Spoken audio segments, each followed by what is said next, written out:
Hi everyone, thanks for joining. We're doing another melt and pour soap tutorial. I'm going to be using a shea butter base from Crafter's Choice. I am just starting off by coloring some leaves. The inspiration of my soap today is going to be the colors of the wind from Pocahontas, where you have all those leaves and they're just very pretty colors. So I kind of wanted to do something like that. I just wanted to test out a design I was going to do. So first step, I am just measuring about an ounce or so of soap, maybe even a little bit less, and then I'm adding some pigment color to it, or some of the mica colors, and you can see I have the Proud Peacock, and I think I use Queen of Hearts as the other color, to just kind of get things started and to go ahead and create the leaves.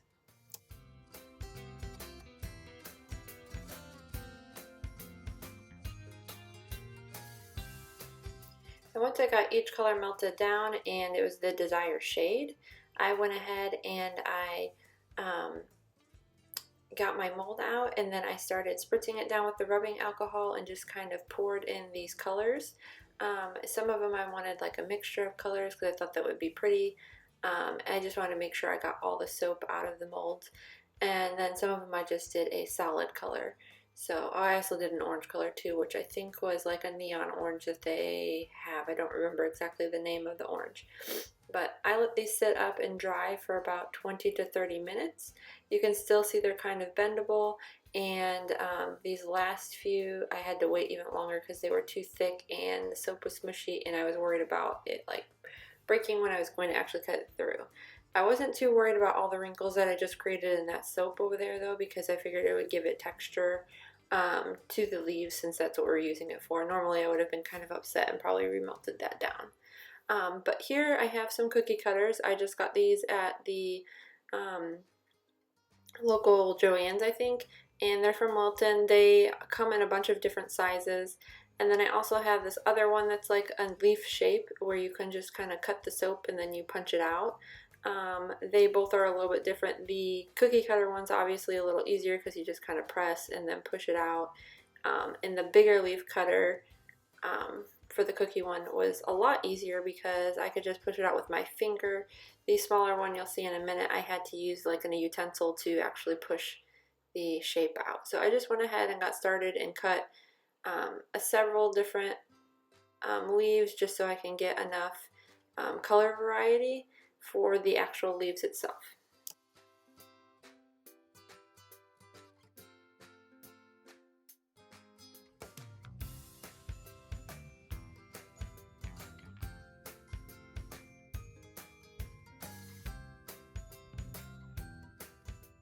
Now this other cookie cutter thing, I'm not sure, but correct me if I'm wrong, I think it's for like cutting fondant. It was a little bit trickier to use because I found out you had to take the base of the purple little circle that's on that cookie cutter, and you had to press that down fully 100%, and then once it was punched out, you would take the little push button and then you can push it out. That was easier. The first time I used it, I totally messed it up. But once I got the hang of it, it was actually really easy to cut through soap that's this thin. Some of the other thicker ones over there, it was a little bit harder, but it wasn't that bad. It just takes a little bit of practice. And see, I just want to show up close how easy it comes off. You don't have to do anything to like keep it from sticking. I know with like with cold process soap, you kind of have to either use plastic wrap or put some cornstarch down to help it from sticking, but with melt and pour I didn't have any problem with that.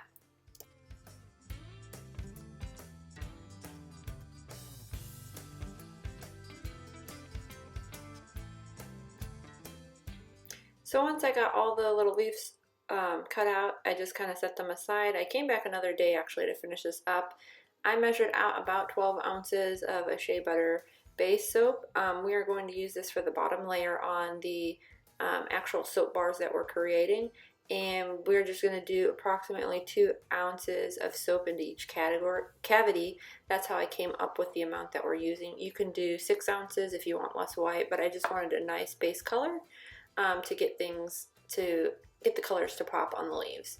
I'm also using a white tea fragrance oil from Candle Science. I thought that that was an appropriate fragrance when I was looking through my fragrance drawer. That one seemed like it spoke to me the most for this project. It is very floral, it is very sweet, and it's light. So if you like those sort of fragrance oils, I would highly recommend it. I didn't even realize how much I liked it until I started making this soap, and the aroma that was coming off was beautiful. So anyways, like I said, I just went ahead and mixed that down, and then I just kind of divided this off equally into each cavity. So I also let the bars dry for about 3 hours before I went ahead and did the next set. But you can see, since I did these on a separate day, that there's something called glycerin dew forming on the leaves. I did put them in a Ziploc baggie. However, I guess moisture was still able to get to it. So I just went ahead and took a paper towel and kind of rubbed the leaves down before I got started on the project the next day to make sure that that glycerin dew wasn't there, and it also helps the soap stick better. So if you ever see that on your soap, you just kind of wipe it off. You can use a damp paper towel or just a regular paper towel to get rid of that. So for this next step, I went ahead and I started scoring each soap bar. I have my clear soap base, and I also put a little bit aside, which is kind of out of the shot right now, of another clear soap base. I probably put only like an ounce or two in, and we're going to use that as like a shimmery glittery design for the leaves. It's going to show like the wind blowing. I kind of wanted to show that, like, you know, in Pocahontas, how they have, it just looks really magical. So I'm using a Mystic Blue, I believe is what it's called, from Nurture Soap, and I'll show it in a minute, to kind of get that effect. Alright, so while this was cooling down, I just went ahead and spritzed the actual soap bars, and then I started placing all the leaves to appropriate places. I just kind of wanted to spread everything out before I went ahead and started adding any soap to the leaf design. So next time I think I would put maybe less in each cavity, because I think it would make this pop out a little bit more. See, and there's the Mystic Blue that I'm using, and I do wait till it starts to get like a little bit of a skin, because I don't want it to melt the leaves that we just put in there. And I also don't want it to fill the cavity, so kind of just drizzling it in spots. And here's just the close-up of the powder. Again, this is something you can only use in melt and pour soap, and it is just kind of like an iridescent color. When you melt it down, it looks really nice, and it's just, to me, it looks kind of magical. It's not really a glitter either, so you can use that in the soap. I think it comes in like a red and maybe one other shade, but for this project, the blue worked the best. So once that Mystic Blue layer had been sitting for a while, like, some people were asking if I do temp guns, so I went ahead and got mine out. We're at 121 for this particular soap base. I wanted to make sure it was getting a skin. Is a good indicator that it's not going to melt what you just put down, and I also didn't want it to disturb that sort of Mystic Blue layer that we just put down. So again, in between the layers, I waited a few minutes. I waited for this clear base to get really cool and start deforming a skin if you don't have a temp gun. And if you do, I believe it was around 121 for this one. And then I was just kind of filling it in until these leaves were fully covered. And then once they were covered, I kind of just repeated the process of laying down the leaves and then doing more of that Mystic Blue color, and then drizzling more of the clear soap base on top. And it didn't have to be like even or fully flush, but the closer you could get to that, the easier it is to lay down the next layer, if that makes any sense.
Once all the soap cavities were filled nicely, I went ahead and just let this sit for a few hours. I want to say it was about 2 hours. So we did 2 hours for the white base at the bottom, and then 2 hours for this, what I'm going to call the top base of the layering of the leaves.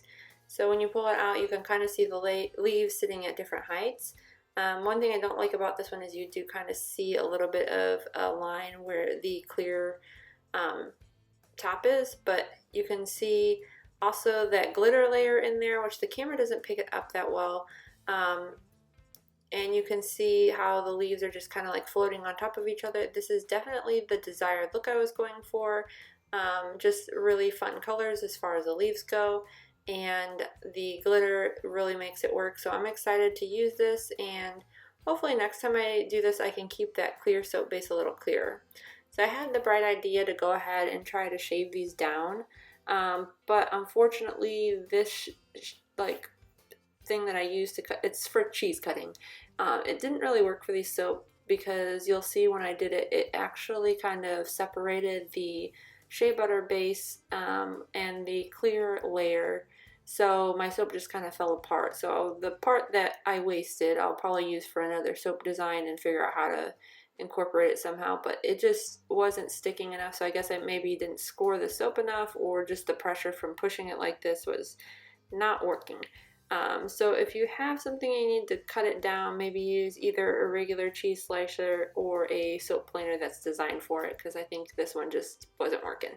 But here's some close-up shots of the soap, and I just want to thank you guys for watching and liking and subscribing.